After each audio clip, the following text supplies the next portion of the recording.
Salut, je suis bien Jojo. Alors aujourd'hui, on va parler de ce que vous savez, puisque c'est la version numéro 2, la page, la fameuse page. Cette fois-ci, je vais vous montrer simplement comment les utiliser dans un montage, ou directement en 3D, mettre les images directement dessus, mettre des textures sur les pages, et après, quitte à les copier-coller et en mettre plusieurs, pour que dans le temps, elles se décalent, tout simplement.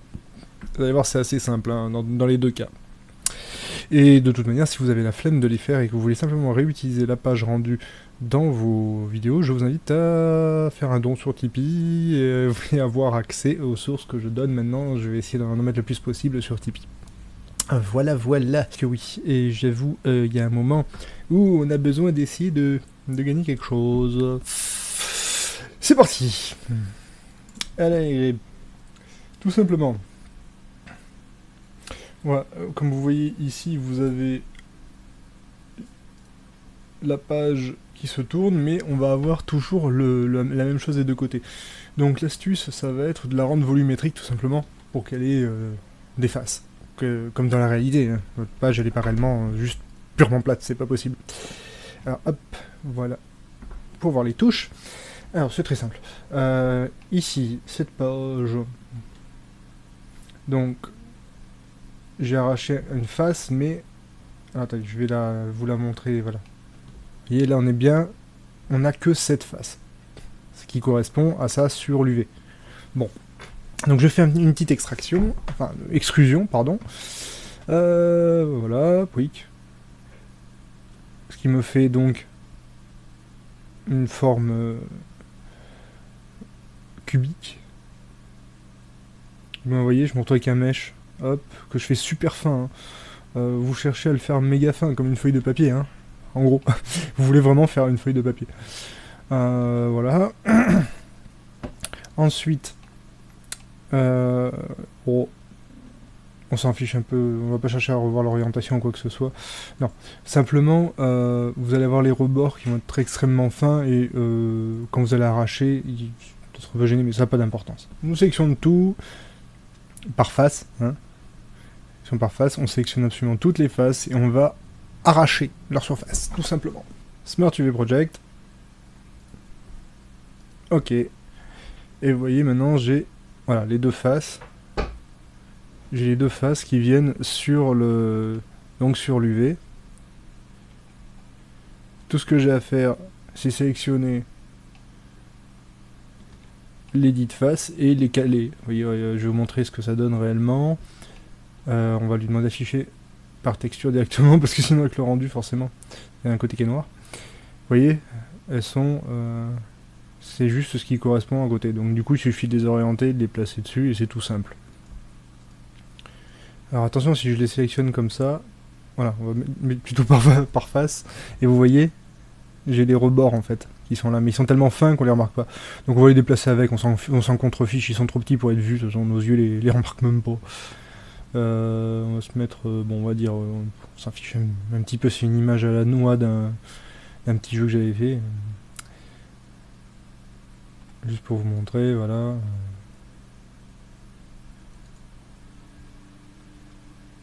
Voilà. Ça, dans l'UV, vous sélectionnez déplacer exactement comme dans la vue 3D. Hein. Donc là, vous voyez, si on tourne, quick, voilà, on a notre image qui est de l'autre côté. Alors évidemment, c'est de l'autre côté, du coup, il va falloir le retourner, logiquement. Hop, OR, hop, une petite rotation à 180, quick. Et on se retrouve avec l'autre côté de l'image. Rien de bien extraordinaire, donc. Donc, là, ce que je voudrais, c'est faire plusieurs pages. Je voudrais mettre plusieurs pages. Donc, pour mettre plusieurs pages, ce que je vais faire, c'est que je vais simplement sélectionner ce qui m'intéresse. C'est-à-dire que je vais créer une nouvelle page. Donc, il me faut tous les éléments de la page. Donc, voilà, je sélectionne la page, la poignée, le lattice, le contrôle du lattice et la page en elle-même, enfin l'objet de la page, voilà, que j'avais créé. D'accord ? Et je vais simplement me mettre là, par-dessus, et faire un Shift D. Vous voyez, je crée une nouvelle page. Bon, je clique droit ou je fais échappe, ça revient au même. Pour le lâcher, quoi. Voilà, j'ai ce truc-là, bon. Voilà, j'ai ce truc-là. Hop, ouais, super. Bon, j'ai une autre page. Je peux en créer autant que je veux. Le processus sera toujours le même, donc je vais vous montrer le processus en question.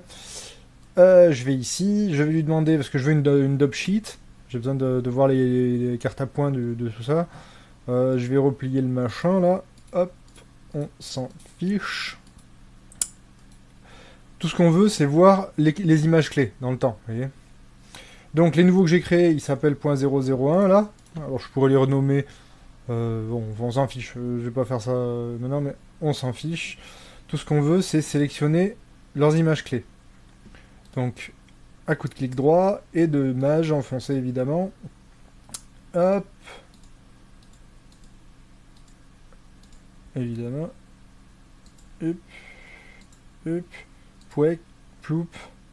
Et je sais pas quoi dire. Pense ça. Ensuite, je fais G pour les déplacer. Et vous voyez, je vais les déplacer dans le temps. Donc je vais dire, bah voilà. Hop.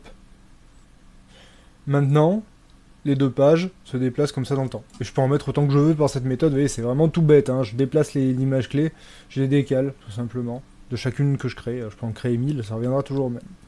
Et bien entendu, vous voyez, si je mets en rendu, vous voyez que la texture a été appliquée. Donc après, reste à moi il me reste simplement à changer la texture, hein, exactement comme j'ai fait la première. Hein, c'est-à-dire, hop, voilà, je vais en édition de celle-ci.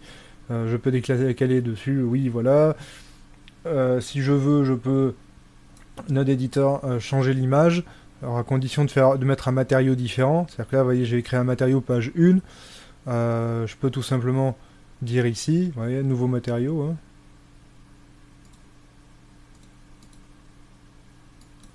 Page 2, par exemple.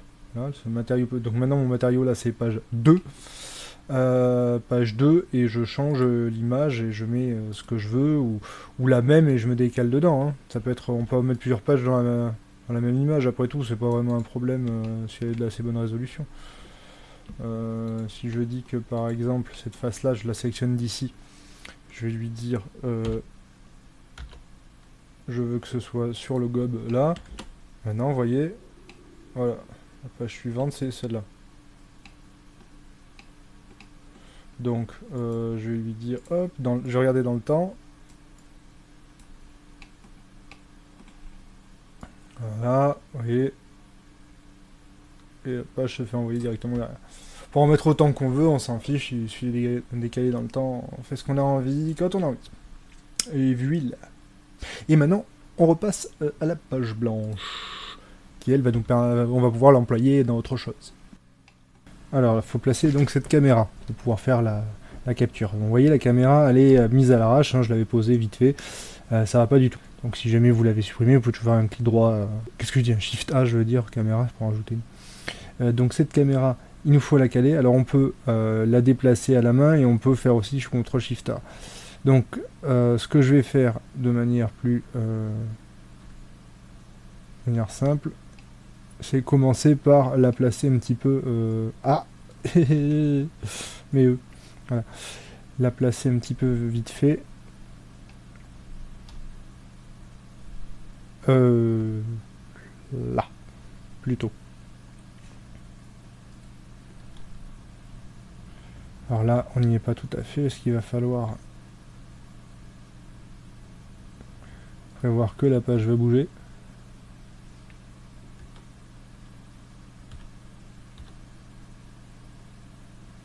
Alors on ajuste la caméra, on regarde par rapport à la grille.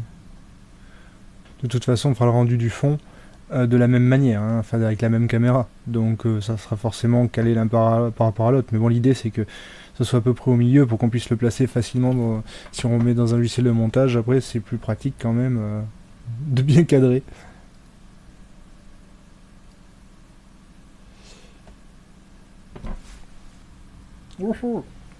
Donc pour le rendu final, on décoche ce qui ne nous intéresse pas. Hein.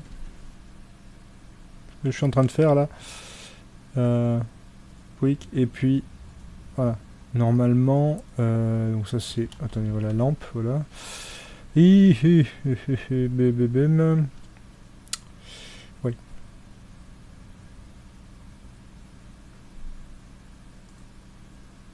On enlève toute forme de fond, hein, évidemment. Sinon, on va se retrouver avec une image de fond. Comme on indique, on va pas être transparent. Et surtout, on active la transparence. Hein, dans le film, là. Transparent. Pensez-y. Parce que si vous activez pas le transparent, forcément, vous pourrez pas le placer par-dessus autre chose. Parce que notre but, c'est de faire des images, une série d'images transparentes à caler par-dessus autre chose dans un logiciel de montage tel que Kdenlive. Vous voyez, je vais faire un dossier de sortie. Hop. Voilà. Et on va lui dire tout simplement de faire des PNG. Donc cher PNG, bon là je fais des 8 bits, voilà, RGBA, n'oubliez pas, hein. Alpha, c'est transparent. Je vais même les compresser. On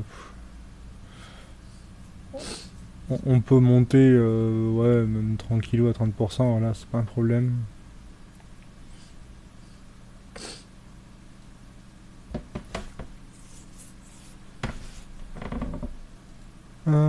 Oui, ça devrait faire l'affaire pour ce que je veux. Là, je me fais un petit profil, donc oui. Il n'y aura pas de problème, il n'y a pas de sous-surface, il n'y a rien de bien compliqué. C'est de la page blanche, hein.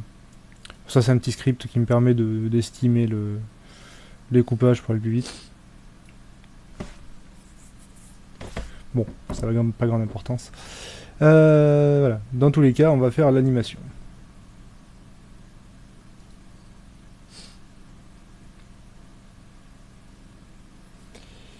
Et ça prendra un temps.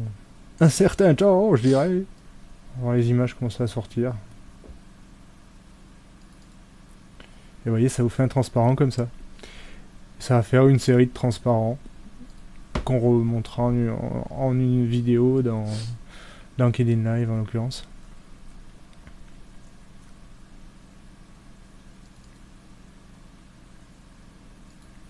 Alors, vous pouvez aussi sauter des images, hein, si vous voulez si vous voulez accélérer la vidéo en question, hein.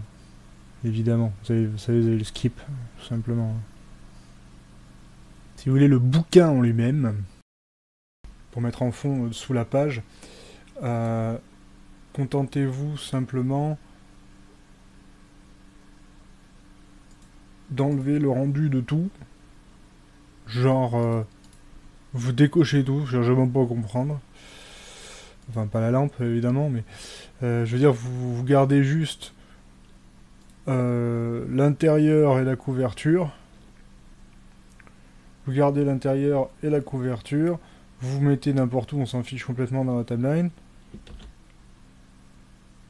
et vous lui demandez un rendu, tout simplement, hein. Ça on va le prendre depuis la caméra. Voilà, ça nous crée l'image du fond du bouquin. Ensuite, on fait image, save image, qui va devenir disponible après, et point barre, hein. Voilà, moi, je l'ai appelé background. Voilà, pour les tipeurs, il est fourni avec le fichier le fichier blend. Il n'y a rien de bien extraordinaire. On sort le fond du bouquin qu'on s'est fait pendant sa modée. Ou on s'en modélise un, hein. Bon, je vais pas vous expliquer comment faire le fond de bouquin, hein. C'est juste un grand carré marron. En carré, vous mettez un matériau marron, et puis avec un peu de rugosité, et ensuite à l'intérieur, vous mettez un plus petit, plus fin blanc, hein, dessus, pour faire l'intérieur de couverture, ou vous faites comme vous voulez, mais voilà, il n'y a pas besoin de se prendre la tête, hein. C'est tout bête. Et voilà, voilà. Donc maintenant, on réimporte, alors on prend tous les fichiers, hein, toutes les fichiers de la sortie. Bien entendu, on importe l'image en séquence. On prend toute la... Donc on lui dit d'en faire une vidéo. Ok. Et vous voyez, donc là j'ai mis le fond. Hein, j'ai juste importé le fond. Je mets dessus cette petite vidéo faite de PNG. Je vais mettre un truc dessous pour qu'on le voit apparaître. Donc c'est un petit titre, un petit écran de titre que j'ai créé, hein. Pas besoin de vous expliquer comment on fait un écran de titre. avec In Live, voilà.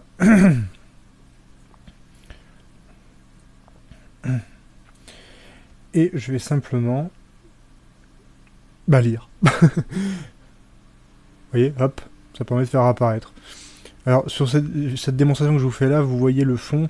Le matériau est pas bon, il est gris, il va être blanc sur le fond du bouquin, vous inquiétez pas.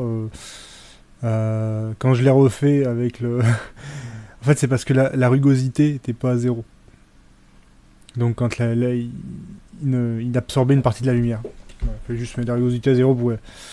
J'avais monté par accident. Mais le fond, normalement, est de la même couleur, forcément, il est blanc. Voilà. Donc vous voyez, il suffit de superposer les choses et on peut faire apparaître des éléments de cette manière. Comme ça fait très facile, il suffit de réimporter ça, poup, on peut mettre dans n'importe quelle vidéo, faire apparaître des choses par balayage. Donc ça peut être intéressant de se faire des effets de ce genre pour ces vidéos, hein, quand on fait des présentations de n'importe quoi, j'ai envie de dire. Même pour représenter un rapport, pourquoi pas. Présentation vidéo.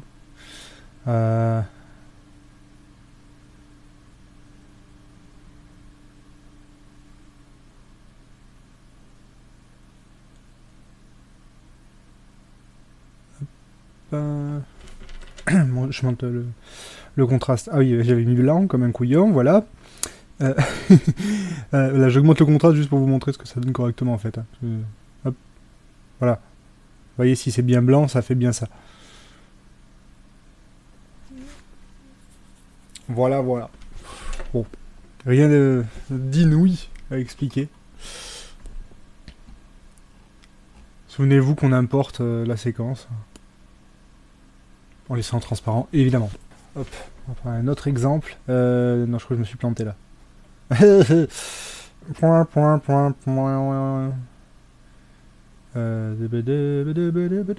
Voilà. L'image avait rendu il y a un moment, ça. Quick. Faire un exemple plus sympa. Voilà, on va prendre cette image. Alors, le problème, c'est qu'il faut redimensionner, enfin qu'elle prenne pas tout. Donc on va... Pardon, je mets la gorge qui recommence à m'embêter. Donc on va la réduire, vous voyez les rebords là ça touche. Donc ce qu'on veut, c'est commencer par gérer la composition. J'utilise un composite, c'est plus simple. Hein. Les deux.